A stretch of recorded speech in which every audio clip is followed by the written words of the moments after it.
Assembly में जब कविता शुरू हुई तो पूरा माहौल ही बदल गया।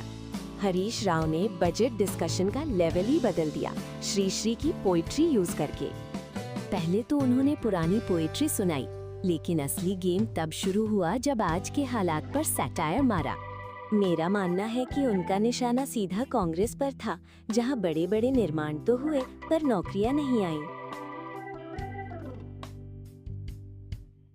రెండో బడ్జెట్ లో ఓ మంచి కవిత చదివారు అధ్యక్ష. భట్టి గారు మా మీద చదివారు, 29వ పేజీ అధ్యక్ష. మా మీద ఏమని చదివారంటే అధ్యక్ష, శ్రీశ్రీ గారి కవిత మా మీద ప్రయోగించారు భట్టి గారు.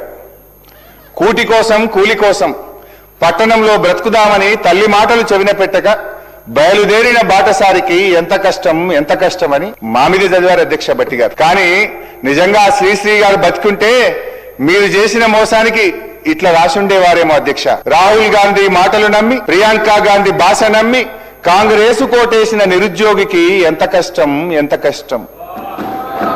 ముఖ్యమంత్రి ఢిల్లీ బాయే, జాబులేమో రాకపాయే, కడుపు మండి ర్యాలీ తీస్తే లాఠీ చార్జీ చేసుడాయే, తలలు పగిలి నెత్తురాయే, అశోక్ నగరే చిత్తడాయే, కాంగ్రెస్ కోటేసిన నిరుద్యోగికి ఎంత కష్టం.